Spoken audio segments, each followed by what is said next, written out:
Fin du plan Sénégal émergent initié en 2014 sous Macky Sall, désormais le plan Sénégal 2050. Lancé par les nouvelles autorités depuis le centre de conférence Abdou Diouf où je me trouve vient le remplacer. Une feuille de route destinée à rompre avec la dette et le surendettement. Elle table sur une croissance de 6 à 7% dans les 5 prochaines années, une inflation maîtrisée autour de 2% et ambitionne de tripler le revenu par habitant d'ici 2050. Notons qu'aujourd'hui, 4 Sénégalais sur 10 vivent en dessous du seuil de pauvreté. Alors pour parvenir à cet objectif très ambitieux, l'accent sera mis sur le capital humain avec notamment la formation de 700 000 techniciens d'ici 5 ans.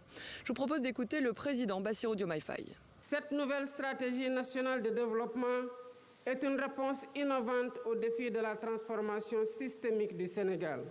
L'investissement dans l'éducation, la formation et l'innovation sera au cœur de cette transformation. Nous mettrons en place une politique éducative de qualité pour tous, ainsi que des réformes visant à offrir à chaque Sénégalaise et à chaque Sénégalais des opportunités égales, quel que soit son lieu de résidence. Parmi les piliers de la vision 2050, un aménagement plus équilibré du territoire avec 8 pôles économiques dynamiques. Aujourd'hui, la région de Dakar concentre à elle seule 46% du PIB.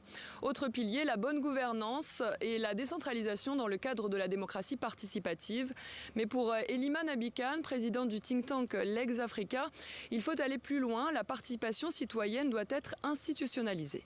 Déjà dans la démarche, il y a des failles qui sont identifiées et ça nous avons posé le doigt dessus pour dire qu'il faut davantage une approche beaucoup plus inclusive, beaucoup plus participative qui permet d'inclure les citoyens au début pour que ces citoyens puissent être mobilisés tout au long de la mise en œuvre et qu'ils puissent faire également le travail de contrôle et ensuite de l'évaluation des politiques publiques.